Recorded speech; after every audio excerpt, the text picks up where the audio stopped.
This is Lisa with T-24.com. I don't know what's happening. Odd Musings with Brett and Scott.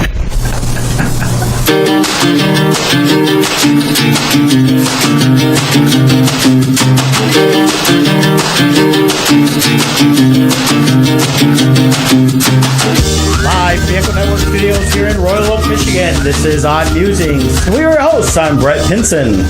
And I'm Scott Zambelli. I can't hear myself, so I don't know if I'm actually speaking here. I hear you. Okay, good. I can hear you. Yeah, I had like a void of air, so yeah. There's nothing. It's like it's weird when you don't hear yourself in the headphones because you're like, is anyone heering me? Hello, I'm here. So hey. I hear you. Yep. Welcome. And I'm the creator of Boomtown Scabs, The Adventures of Carl, The Expendables.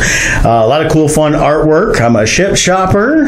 I'm a part-time wannabe cook sometimes, and a bunch of other cool stuff. And of course, I'm sitting here with Scott Zambelli. That's me. And I am an artist, realtor, and other things.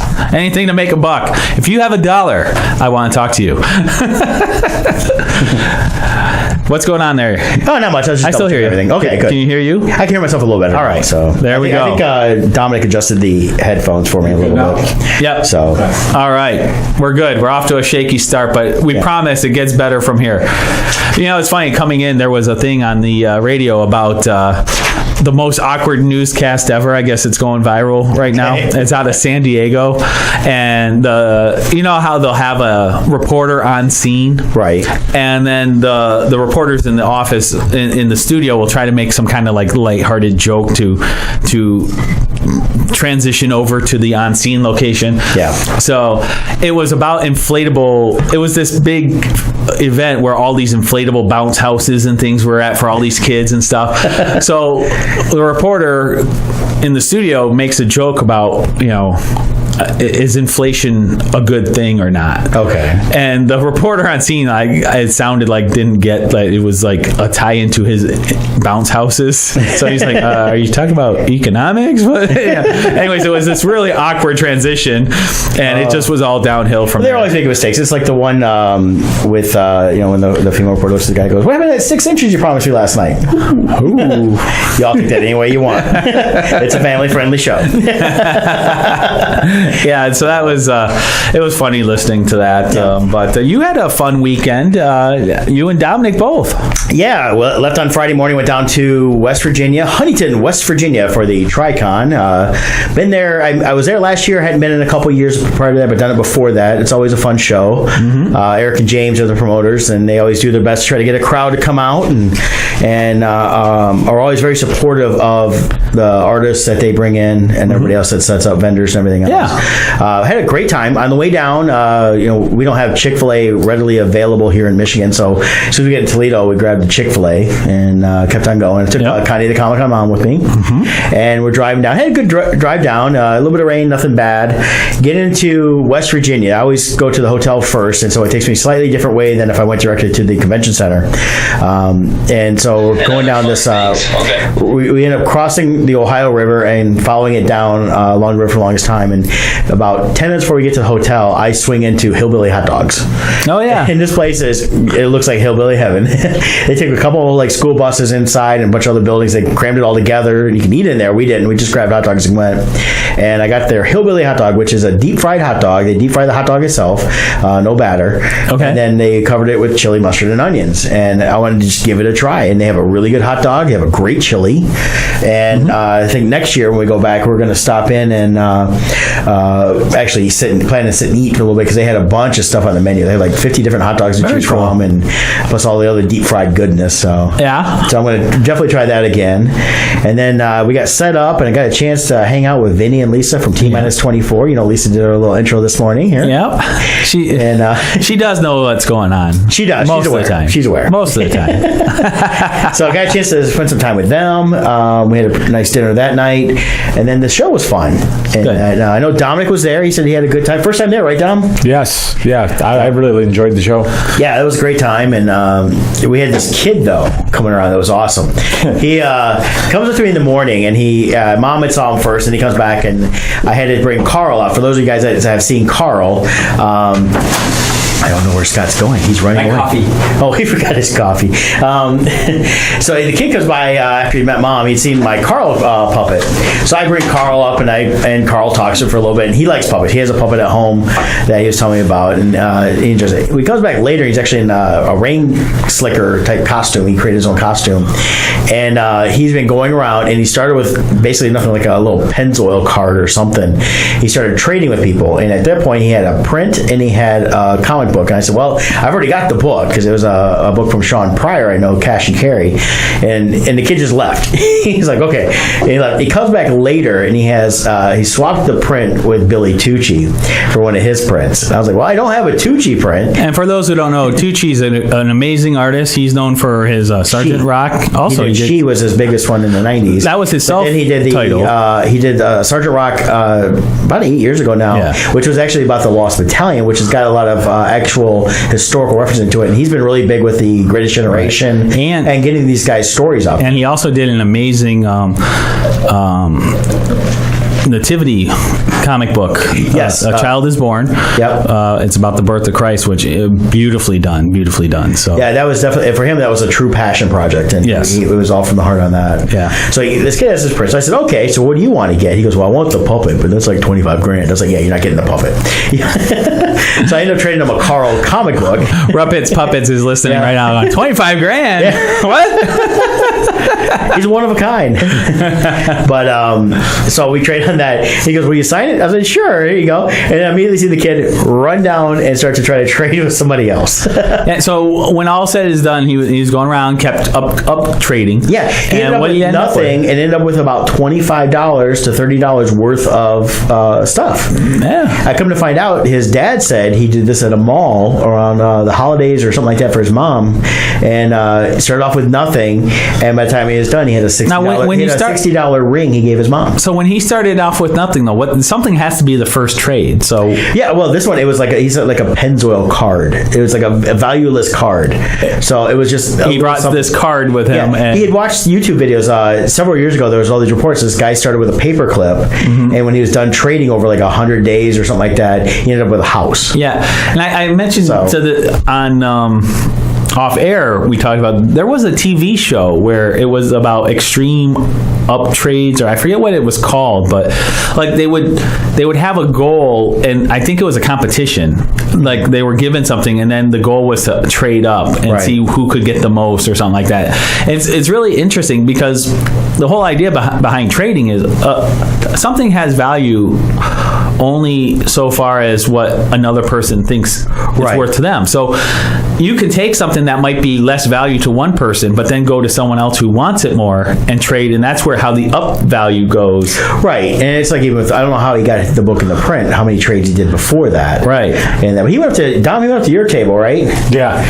So I gave him nothing. He gave him nothing. You didn't give him the demon head, but the kid's got stones. He was going. Sure. Yeah, he was definitely trying to. He had no fear. Yeah, and I loved it. It really did. It was awesome. I mean, I wish more kids were like this. It's funny how many kids I see at these shows, and I got with the Carl puppet, and they're scared of the puppet. This kid was not scared of nothing, and he was just like, he goes, "I want something. I'm going to go get it." How old was he? He had been maybe 10. Yeah, maybe. Very cool. It's a cool concept. I like the idea. So it was great on that. So we had a good time at the show, and then I drove home. I know Dominic stayed and drank with some people on Saturday night. And no, did the shrub appear? Changed it up a little bit. It was the West Virginia spruce. Oh, the shrub. Dom is 0-3. we gotta get like a trophy made up with a little shrubbery on top. He's 0-3 in the foliage challenge. The foliage challenge. But Dominic's gonna turn himself like Ash. He's gonna put a chainsaw on his arm so he can start fighting these things. But very cool. So I had a good time. Drove home and then slept in my own bed that night. Yeah. And then got up and ended up doing Metros with Shipped all day, just kind of picking up open orders, and had a good time doing that. And cool. I've been back at it ever since I got home. But it was a good time on that. What'd you do this past weekend? I was really busy with a lot of real estate related stuff. stuff. I have a closing coming up this week, so that's really cool. Closings for realtors mean payday. So it's helping people is always great, but at the end we do need to get paid. So closings hold a special place in my heart for that. But I do want to mention one thing. This is something I run into a lot, and I ran into it just the other day, and I should mention it. It's when you're talking to various people, everyone seems to know a realtor. I think half the times they're just saying that to get rid of you. Right. Oh, yeah, I have a brother in real estate. You don't have a brother.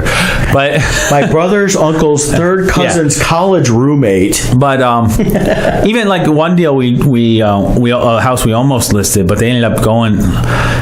Family pressured them into going with the nephew's girlfriend because she's family, and even though they're not married or anything. But the point I'm making is this. In real estate, you're dealing with the largest financial transaction you may deal with in your lifetime. Yes. And you don't want to give that work over to someone just because you know them. It's important you want to show loyalty to them and give them a chance at the interview to explain what services they're going to do. But in the end, you got to compare what they're going to do with everybody else. There's so many times we deal with people who go with a friend or family member only because out of that loyalty, but it turns out that friend or family member, they're a part-time agent. They don't really do much in it, and you end up finding they're brand new at it and have no real team support and don't know everything they're doing. Yeah, so there's different things, or it could sometimes it happens. There can be lazy agents out there too, but the point is, you want to interview people and hire somebody who's going to do the best job for you, because at the end of the day, it's about, can you maximize what you're going to get out of it.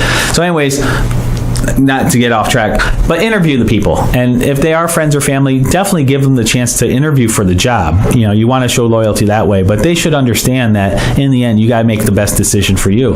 And one such case is this person who's selling a FSBO, as we call them, for sale by owners, and I called the person up to talk to them because they live in a neighborhood nearby me, and oh my God, this person, they used an agent they knew to help buy this place. It was an investment property. Their pricing is way off.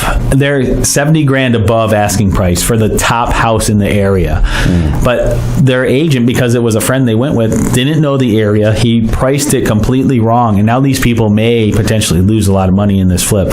So I'm not going to get into all the details in case he decides to hire me down the road, which I doubt. Yeah. But yeah, definitely interview people and get somebody, ask them what their marketing plan is for you.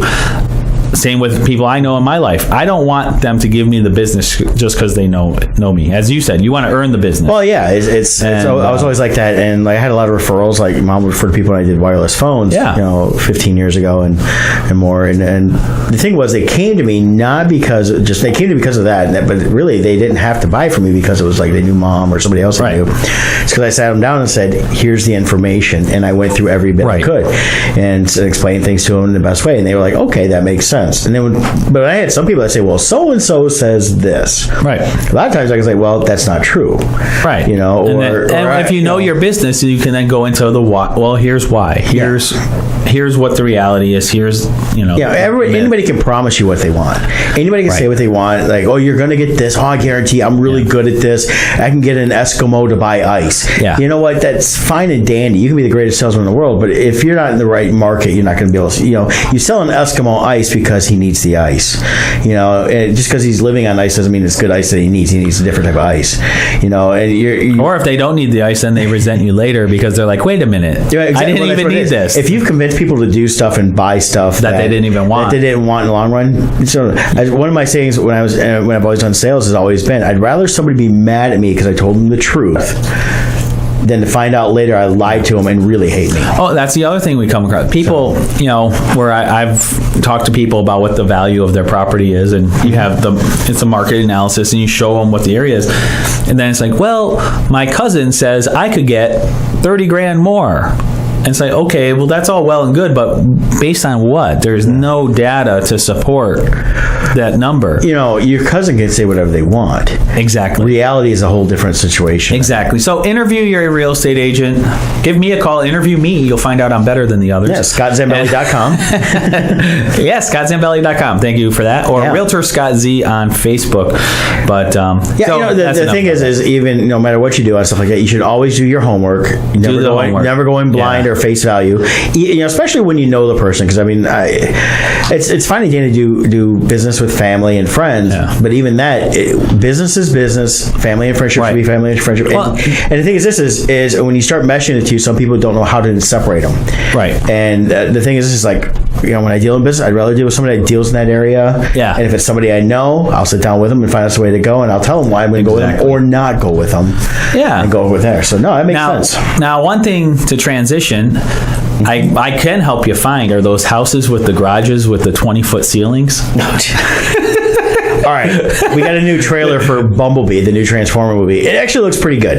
Yeah. It's not going to be the greatest thing ever, but it looks way better than what we've seen from the Transformer movies going forward. And they're back to him being a Beetle, the Bug, which is what he should be in the first place. Volkswagen Beetle. Yeah. And then in the trailer, we saw Starscream. Starscream looked better than he... Starscream looked like Starscream. Yeah, he actually had the colors. He had the colors, he had the look, the face. It was awesome. Yeah, it was the best one I've seen. So I'm not sure how this all fits in. I was told, Scott says it's going to be a prequel.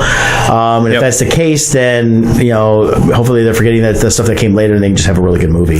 Yeah, and supposedly they're rebooting Transformers after this. So that's where part of me is bummed. It's like, okay, you guys finally are getting it right, and now you're going to reboot it?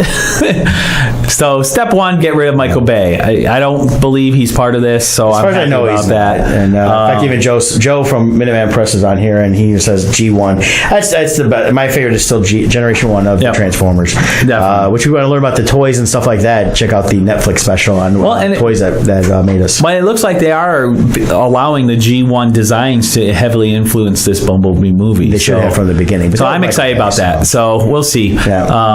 I'm excited for it. We'll see where it goes. Also, you talked about The Rock's Towering Inferno. Skyscraper. Yeah. Well, back to Bumblebee real quick, though. The comment he mentioned about the garages. Why is it that in Transformers, every person that happens to find a car has a giant pole barn size auto garage with like 40-foot ceilings? Yeah. Every single one. Like even I didn't see the last one, but in the trailer, even like the old Optimus Prime was in there being worked on, and that was a giant. I mean, I understand if they had one of the military facilities, something like that, but no, it's a guy's garage attached to it. It's attached to his double wide. And he's got a giant garage. So, hey, on a separate note, it's my birthday time right now, 10/17. So anyone who wants to wish me a birthday, October 17th. You actually know whose birthday it is today. Who is? It is, I believe it's today. I have to double check. I probably get the day wrong. Russell, my cousin Russell. His birthday's coming up. If it's not today, it's going to be one of these days. You know, I see him less now that he lives in Michigan. Yeah. Well, we're not traveling either, so we don't really see him very much. And, he used to be our favorite stopping point coming back from Florida every time. Yeah, he asked one time to Kevin Lean and I, he goes, what are you guys going to do if I'm not living here anymore? I said, we'll just keep on going. Yeah. We only stop to see him. We just keep driving. It's okay. It's all good. So, it's either, I want to say it's either today or the 9th, something like that. See, I know it's bad. He's my cousin. I don't know his birthday, but hey, guess what? I go by Facebook. If it's not on there, you're not getting a birthday wish from me. No, I'm kidding. Oh, here we go. June 8th. So it's 2 days from now. All right. 2 days from now, he was born. Him. And he's getting old. What is he now? 110? 52. Okay. Well, that's not bad. 52. That's the new 21, isn't it? Yep. He's living with his hot young girlfriend. He's got a few years on her. So there we go. So Russell, if you're listening, we're talking about you. Happy birthday, Russell. Yeah, early birthday to you. So I'll text you later this week. I'll text you later. I won't. Let you know what's going on. I'll let Brett text you later. On that note, I see Joe popping in on the line. I think we should do the ad read so we can get paid for this week. Well, yeah, I guess. It is Joe. Now, I will say Joe and I have talked this week a couple times. Yep. He's doing a little promotional thing for me. I'm giving a talk next week for the 5th graders again at Brick Elementary and Lincoln Schools. Awesome. In Ypsilanti, Michigan and Willis, Michigan. And then I'll be talking later on about the Ann Arbor Comic Arts Festival too. But you could go visit Joe. Or better yet, go see Bridget, his much better looking wife. And she's at the International Minute Press in Plymouth, Michigan, 1058 South Main Street in Plymouth to be exact. And they print, promote, and design you. They are artist owned and operated. Joe and his team understand what it takes for emerging and established artists to get noticed. But you're not an artist? You have a business? Guess what? They can take care of you there too. So IMP of Plymouth has the tools to help you stand out. Contact them today for a competitive pricing quote. Mention Odd Musings to receive 20% off your next order. Of course, it doesn't apply to any of these promotions and specials they have, but you can always try. And always mention Odd Musings so they know that you came from us. Again, 1058 South Main Street in Plymouth, Michigan is their address. Give them a call, 734-414-6203, and talk to Joe, Bridget, or one of the team.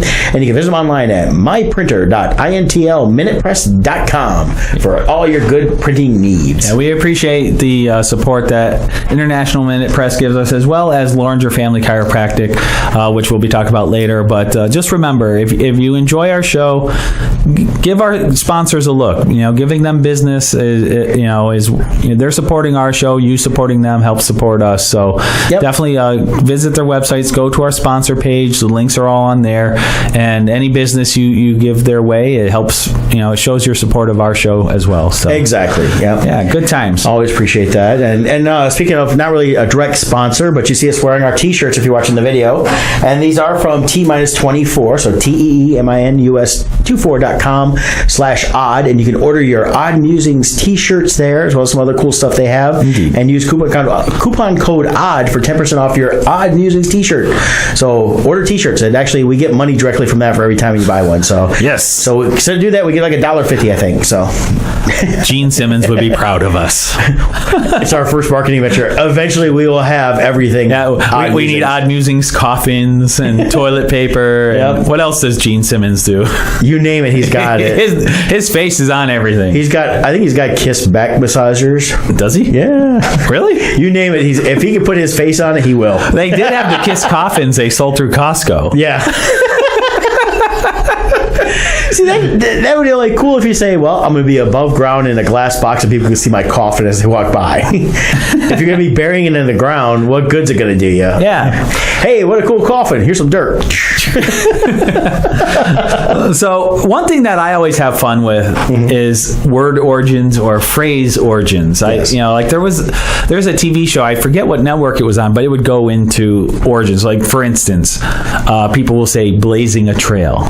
What does that even mean? And a lot of times people will think that you're talking about fire, but it's actually not. What it's referring to is on a horse, on their forehead, that little white spot of fur, it's called a blaze. And when people would do trails, they would mark by taking a little hatchet, and they would chip out a little piece off of the wood, and it would look kind of like the shape of the white spot on the horse's forehead. Oh, okay. So they would call it blazing, because you would have a dark tree bark, but then where they would hatchet it out, you'd see the lighter wood under it. Right. So they would call blazing. And so blazing a trail was putting those little markers along a trail. Yeah. So that's blazing a trail. It has nothing to do with putting a flame or whatever.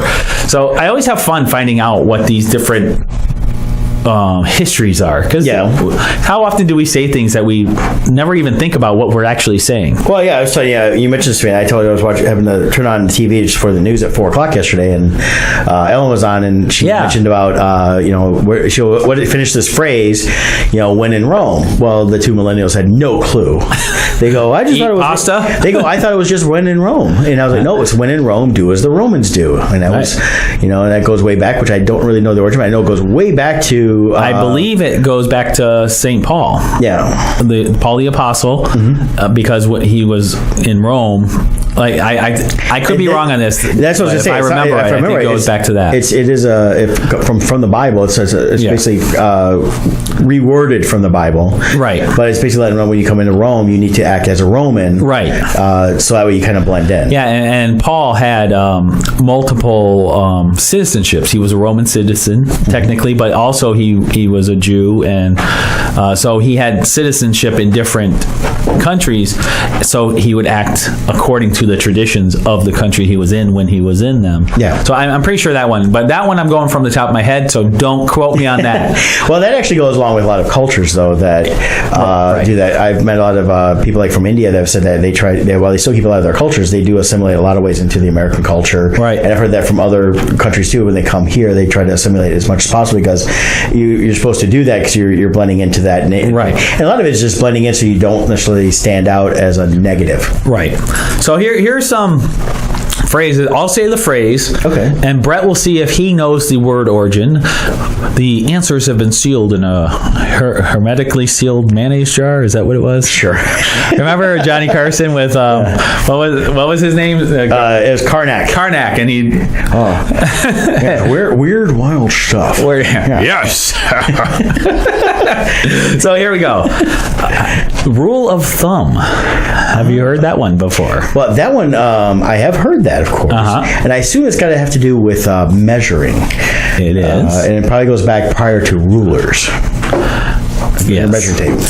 You want to know the origin? Of course. The origin is there was an old law.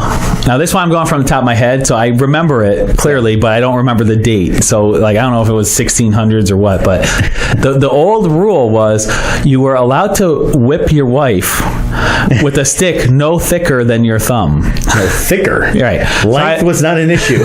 So I imagine women look for men with tiny thumbs. Oh, he has no thumb. I won't get whipped. You wouldn't want to meet Andre the Giant. You'd have a log hitting you. Although you got to be careful with this thin ones too, because that'll act as a whip. Well, yeah, it's thickness, not length. You can get a nice long one and get some action. Go, be like fly fishing. Indiana Jones. You put on the music and like, guess what time it is? All right, here's another one. No love for Dr. Jones. let me switch over so I have the official answers here. All right, because I don't want to misspeak. Let's see here. Let's open this. So the next one is the apple of my eye. The apple of my eye. I've heard that, of course. I assume nice red shiny apple. Well, that one comes not the from apple bottom jeans, though, right? No. Okay. That one is an old English phrase that was first attributed to King Alfred the Great of Wessex in 885. Oh wow. Wessex, huh? So I guess he came up. Oh, that one's just a boring one, though. Okay, hold on. There's nothing good about that. That one's not as exciting. Pretend I didn't say that one. All right. Okay, you know how people say, when something is of good quality or something, they'll say hold a candle. Nothing holds a candle to it. I have heard that, yes. Now that particular, any guesses on where that particular phrase? Yeah, I'm not even gonna guess on that one. That was that one. This one I was weird one. Yeah. Never even thought of. It had to do with in the 1600s. They didn't have electricity like they have now, right? So like they have now, they didn't have electricity, period. True. but when an apprentice would be doing their work, the master would ask them to hold the candle to it so they could look at the detail closely to make it well lit. Yeah, isn't that crazy? That one kind of almost falls in line with not exact same way, but like the real McCoy. Yeah, and I don't know if that's on your list or not. It's not, but you know that one. Yeah, the real McCoy had to do with a guy last name McCoy, and he made I believe it was like a cotton picking machine, and others tried to emulate it, but it was never as good. So they said when you want the good one, you get the real McCoy, and that became ubiquitous with anything good quality. Right, and it kind of became the phrase for that, and it took over. It became one of those phrases that people used for McCoy, that was actually at the time a brand name. It's just kind of like saying, "Hand me a Kleenex," you just hand them a tissue. It's, right. The name, it doesn't actually mean the product itself. So Now this one's a little. How do I say? It's probably politically incorrect to say this one. okay. The origin is probably politically incorrect, but I'm going to do it anyways. Chow down. To chow down on your food. Good night, everybody.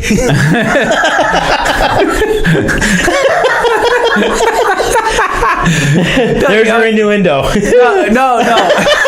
No, you know how these people say to chow down? Yeah, go ahead. Okay, this one blew me away.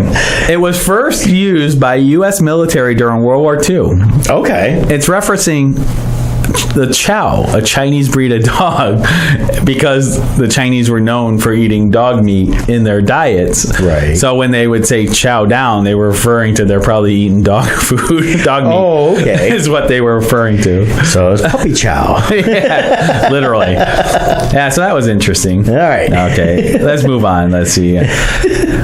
Oh, yeah, this one I thought was interesting. A bird in the hand is worth two in the bush.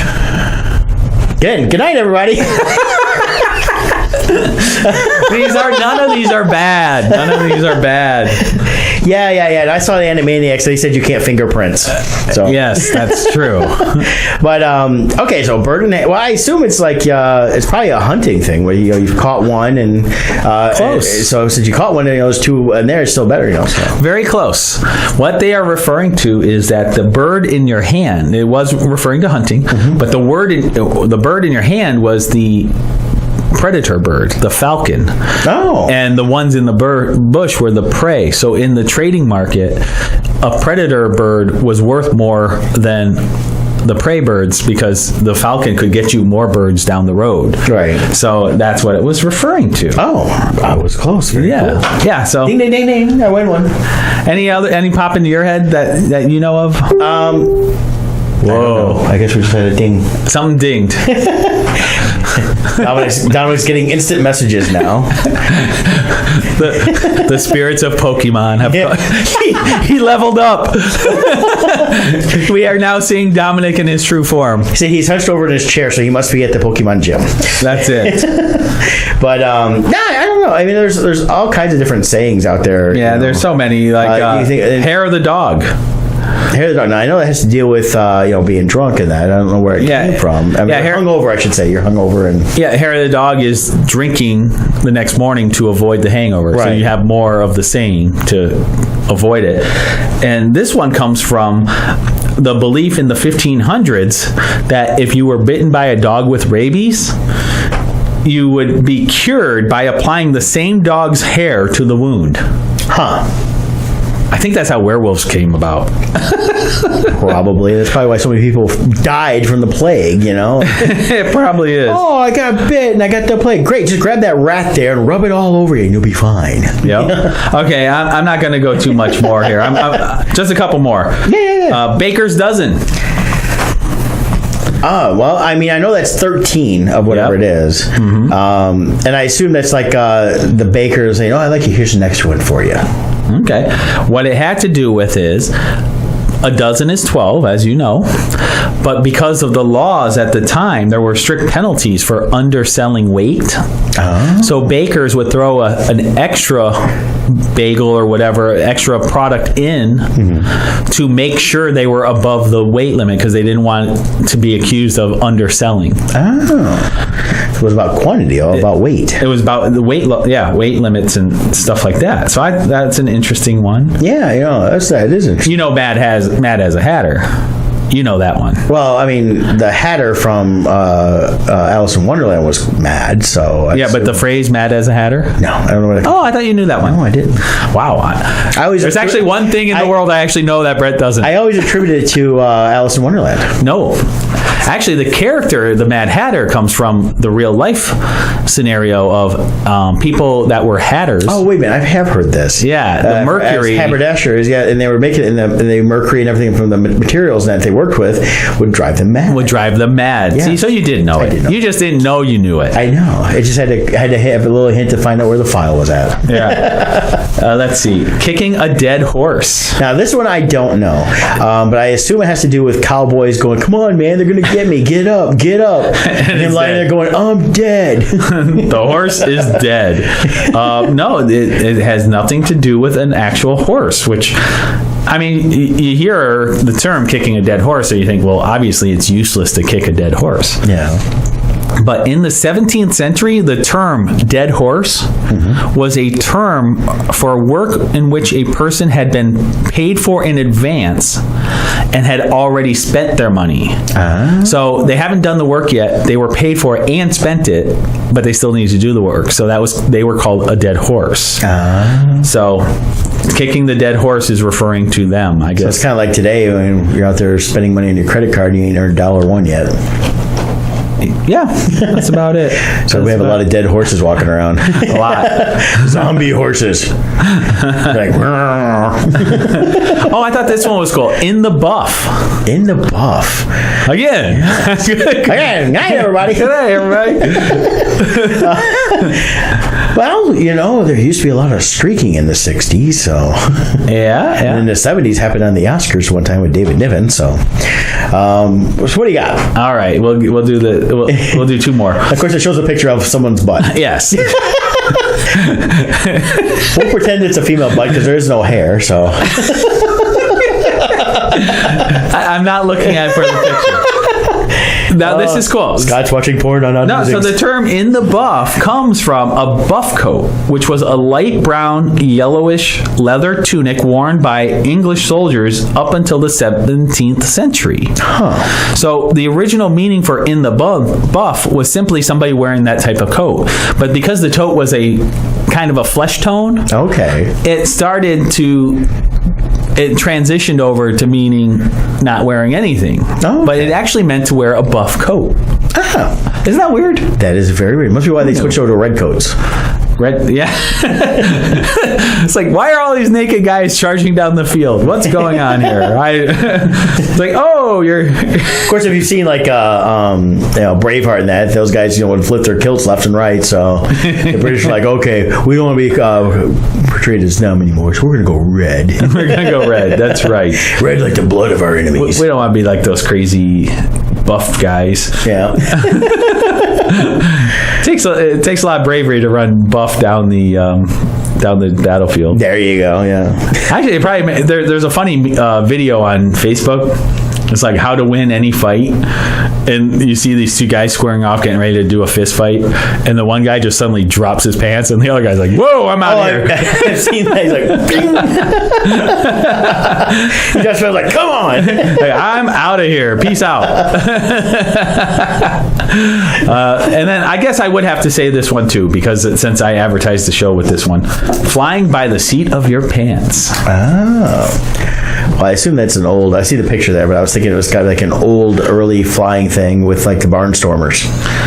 It's an aviation term that emerged in 1938 in U.S. newspapers to describe pilot Douglas Corrigan's slightly perilous flight from the USA to Ireland. That doesn't sound too dramatic, saying slightly perilous. So he hit one downdraft. But his slightly perilous. Who gets famous for slightly perilous? I don't know. I mean, I guess, the story is better than the actual. It kind of goes to the end of The Man Who Shot Liberty Valance with John Wayne. And after the whole story is told, the newspaper guy crumples it up and says, well, when you know the truth, you print a legend. So newspapers just printing legends. Yeah, so anyways, fake news. If you guys have any interesting terms that you know of off the top of your head or origins, feel free to type them in the comments there. There's a bunch more. I think we may have lost our live feed. It was that boring.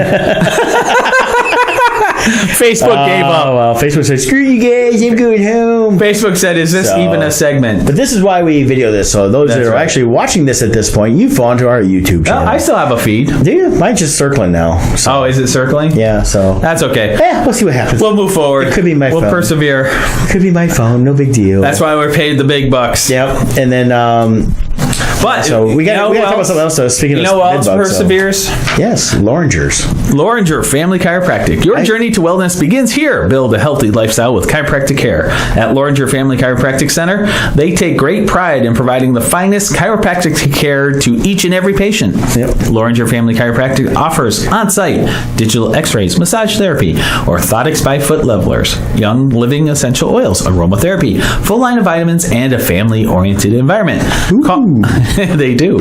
Call them at 734-697-4244 or visit LoringerFamilyChiropractic.com. Or, even better, visit our sponsors page on oddmusings.com where we have the link embedded for you to visit by a single click. Yes. So- now, we also have International Men Press there. Do we have the link to our t-shirts there? No, we do not. Yeah, Let me add that. We will have to do that. And yes, live video looks like it did die. It died. So, that's okay. No big deal. It happens. I bet you the tablet died. I forgot to charge it. So it's my That's okay. Yeah. But those that hopefully were listening know to go to oddmusings.com. You can listen to our stream there, as well as links to all our episodes through iTunes, Stitcher, SoundCloud, yada, yada, yada, yada, yada. So, all right. Now, our next segment. Okay, so anyways, a little bit on the word thing. So some other variations of words. One thing I've always wondered. So like they were talking about remembering, memory and remembering. When you remember, you're calling back memories, right? So at the moment you're actually remembering the first time, is that remembering? I mean, because it's not a yet. It's not. You're not reliving it. So you're remembering it. Are you remembering at the moment that the experience is then that entering makes your us head? all members, and we're all alive here as members, and so we're all in this exclusive club because we member at this point in time. Remember members only jackets? They need to make a comeback. Yeah, so they were the bomb. Yeah, of course they had the South Park had the was it member berries. I remember when such and such. These little berries that just talk about remembering stuff all the time. That's gonna be Scott, I remember when. There's just certain words like that where it's like they have re at the beginning, and it means to revisit or remember, but you take the re off, it doesn't make sense. Yeah. Well, I know, and I don't know why, but let's look it up here. It's a verb. It is. Remembering is? Remember. Oh. Try to see where it comes from, though. Of course, we're not going to get that. So, but it just kind of gives the things. It's a way to recall, recollect, or more. But it's not it's not, because I think what it is because it's actually all one word. There's no hyphens or anything like that. It's actually just a word, and it wasn't derived from like members. Well, let's look up the definition of membering. A member. Membering. See if that's an actual thing. Membering definition. Wait, there is a membering. Made up or divided into members. Got your fly, Dominic. You got him? Yeah, he's over there. Oh. On camera. Great. Now we're going to have PETA after us. Slow-mo on that. If PETA is supporting flies, there's something wrong with them. Now we have to put disclaimers in all future ones. No flies were harmed in the actual filming of this podcast. Here we go. Well, a member is, of course, a person, animal, or plant belonging to a particular group. Interest from members of the public is the way they used it. But it doesn't mention remember. Well, a mathematical set. Ooh. Well, I think membering should be the actual act of recording the memory at the first moment it occurs. It's now called membering. I am submitting that definition to the dictionary as we speak. You're gonna have it go viral, and it's gonna be the new term. Yeah, I'm gonna reclaim membering.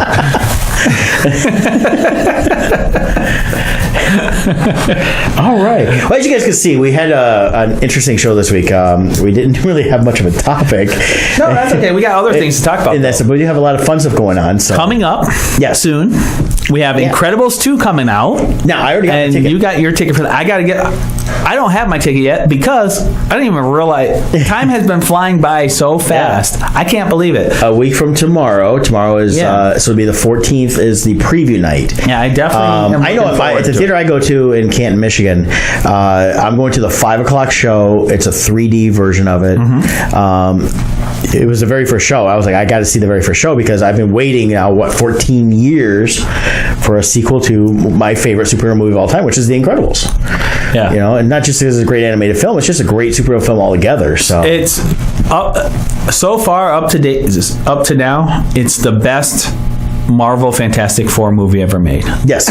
And it made sense that the brother and sister in this one were actually brother and sister and not adopted and brought in 3 different ways from Sunday. Right. Like they tried to do with the last one, which I don't think was a bad thing, it's just bad execution on that. But you know, I've been real excited when they finally announced it. See, Brad Bird I've always liked as a director, writer. He's done a lot of great stuff over the years. Iron Giant, so one of my all-time favorite classic animated films. He did Ratatouille. And part of why it took so long I believe he had something in the contract where it had to be him that made the sequel. Wasn't Yes, it? he wrote and directed it through Pixar. A lot of times Pixar stuff, there's multiple people comes in. And I know he had other people came in, they did some touch-ups, things like that. Not talking the actual animation, just the story part. But he was in charge of it. Same thing with Ratatouille. He was in charge of it all the way. And that's kind of his deal, because when he did like Iron Giant, that was all him through Warner Brothers back in 1999 when it came out. And so it's kind of his deal on that. And the thing also was he did it, but didn't necessarily want to do the sequel right away. Right. He had other story ideas he wanted to do. And I think part of it was he didn't want to get known as the guy that does The Incredibles all the time. Personally, I would love to see more Incredibles, but as long as they're good stories, I'll wait 14 years for another one to come out. Right. And that I don't know how long I'll have to wait for a third one, because I saw Craig T. Nelson, who does the voice of Mr. Incredible, and he's not a young guy anymore. He does Mr. Incredible? I didn't even know it. So, and since he's not young, I'm like, I can't wait 14 years for him now. So, of course, it's been almost 30 years since Coach is on. So, Well, with technology now, they can just duplicate his voice. there we go. Yeah. Plus, actually, those kind of things, voice actors can, when voices become famous like that. I don't know, but his is more of it's his voice though. It's like people can emulate. I mean, there's people that do, anybody with a classic voice, people can definitely emulate, but can they get it exactly right? You know, Right. Plus the acting side, part of who he is on the acting side lends to the voice and his character. Now, in the trailer for Incredibles, did you notice the character who's like saying we have to make it right and bring superheroes back? He's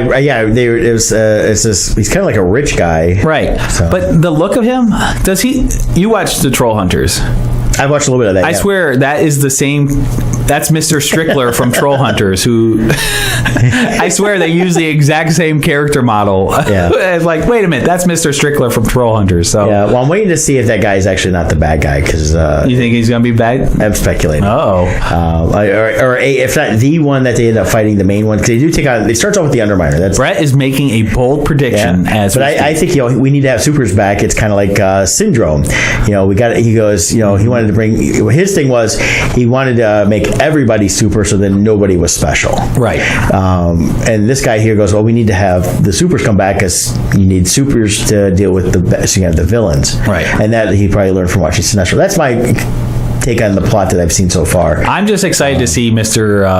Freeze again. No, what's his name? Frozone. Frozo. Yeah. Frozone. Yeah, he had to get his super suit again. I'll be there ASAP. You better be back ASAP. I love the face he makes too. Like he's like, oh. I love subjects. He goes, it's for the greater good. I am your greatest good. Yeah, so I'm looking forward to seeing all those characters. Yeah, again. They're a lot of fun.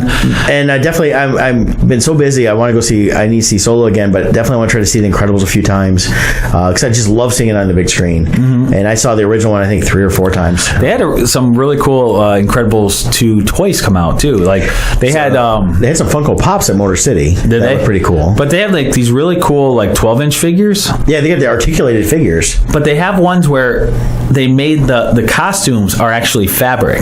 Oh, I haven't seen those. It's really, so it's not the molded plastic. It's the character is molded plastic, but then with fabric costumes on, and they look sweet. I'm like, ooh. Well, the ones I've been seeing, and they look articulated, but then each one of the family comes with a different version of Jack the baby, and all the different. That's smart. So they have the devil-looking one, the ice one, the rock one. Combustion Eminent. What does that mean?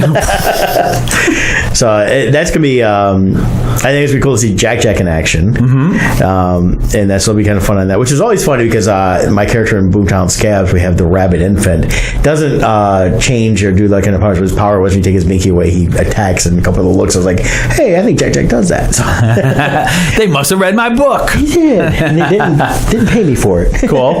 But what do you got coming up here? So you got Incredibles 2 next week. Yeah, well, this weekend, I got a busy weekend. We've got Kevin Meyer coming up to hang out with Sophie. Yes. Three of us are going to go see Primus. Now remember, Saturday night. we're getting older, so you got to stretch before you go to Primus. Yeah. Don't. Well, I'm not eat gonna, at least 30 minutes beforehand. I'm not going to work that morning so I can nap. and make sure you have time tomorrow, the following day, to nap. No, I won't, because the problem I say is I'm going to get up and take your mom down to Toledo, my cousin Cindy, and we're going to go see Wicked. Man, you are just so active. It's a busy time this next few weeks. I was looking at between doing like West Virginia. I've got the concert and a play this week, and next Thursday's The Incredibles. Next Wednesday I speak at for Brick Elementary's fifth grade graduation. Then Saturday and Sunday I'll be at the Ann Arbor District Library. That's the Father's Day weekend, 11 to 5 both Saturday and Sunday, and it's for the Ann Arbor Comic Arts Festival, formerly known as the Kids Read Comics Festival. And there'll be over 50 people in their artist alley. It's just an artist alley. I don't think they'll have an actual vendors or anything there. And it's all people that are either create their own books, they work on some of the publications. When you say over 50 people, do you mean 50 quantity or 50 in age? It'd be 50 quantity, because I'm not over 50. Not that old. I'm just kidding. But yeah, so it should be fun. Judd Vinnick's going to be there, who's got, I forget the name of his current books, like Hero something or other. It's been on the New York Times bestseller list. And then he had done, he was on like The Real World years ago. He wrote the book Me and Pedro, and then he's been doing comics over the years. Pedro from Napoleon Dynamite? No, it didn't Pedro. Pedro and Me was he was the guy that had AIDS on Real World and died. Oh, well, just went all serious. Well, it is. So, and I didn't want people to think that we're poo-pooing on that. So I didn't know. For that, didn't know. And Pedro in my mind is Napoleon Dynamite. That's my favorite Pedro. Yeah. And then that could be a series. My favorite Pedro. Yeah. Jay Fosgate will be there too. Hey, with Bodie. We love Jay. I assume he's going to bring Bodie out. Oh, yeah, we're hoping for the Bodie Carl crossover, aren't we? Yeah, we're going to try. Try and get to the meat finally. Maybe Carl can interview Bodie. There we go. See how that goes. That would be fun. And then a lot of other people stuff. I didn't really look at the full guest list, but if you Google the Ann Arbor Comic Arts Festival, you'll find the website, and you go through the entire list of people. I'm at the very bottom. So the best for last. Yes. So come out and see me there. I will only have comic books with me. I will not be bringing artwork. Okay. I'm just bringing the books out. I will have Expendables books. I will have Carl books. So this is your chance. Go out there and see. And if things work out, I may have a giveaway for kids only. Nice. So come on out for that, and it's a great time. Just hang out, and it's just gonna be geeking out for straight comics. So it's not a comic con in the sense of they're gonna have celebrities and vendors selling trinkets or anything like that. And I'm not against that, but this is strictly just artists and writers and creators. Awesome. So it's gonna be fun. Now, one thing popped up online that took me by surprise. Yeah. Today is June 6th. So in a couple weeks, the Luke Cage comes out on Netflix. It does. I gotta say, it is so far. I'm not interested in it. Are you looking forward to it? Actually, I'm looking more forward to it than Jessica Jones, which I still haven't finished. But I enjoyed the first Luke Cage. Did I finish Jessica Jones? I think I did. I did. I finished Jessica Jones. Yeah, I just haven't had a chance to finish it. I have to say, honestly, I gotta say, the Netflix Marvel stuff. I was disappointed with the Defenders. Yeah. I've had people come up and tell me recently. A guy I got to know doing some of the shops has said he loved it, and I don't rant and praise. So I'm like, if you like it, great. If man. you like it, great. I thought it was a way to wrap up the story, but it wasn't what I thought it would be. I really felt like they were too thin on the storyline. That whole second half, Iron Fist into the Iron Fist. There was things I liked about it. I liked the myth, but the production quality was really poor. over. It was dragged out too, and you could tell that they rushed to get it done just to get into Defenders. Right. Luke Cage, I enjoyed a lot myself. I had fun with that one. I really liked the whole thing.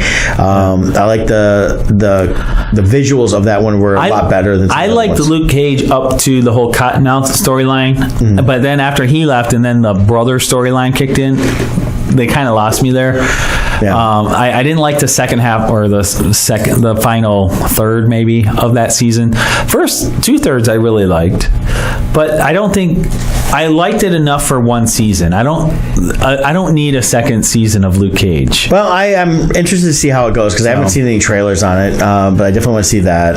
Yeah, they have a trailer out right now. I know in like 2 months or so, 2 or 3 months, then we have the new Daredevil. Right.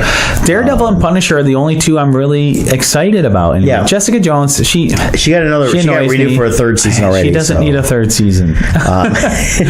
Please stop. It's kind of with that. Her first season was actually, I felt more her and Luke Cage, and that was kind of like Luke Cage's first season and her. And then when he did his, that was already a second for me because I felt like hers mostly was her. But I liked the villain in her first season. Well, that's what saved her. In my mind, Kilgrave is what made the. I'm only halfway through the second season, and I haven't continued on because I kind of got bored with it.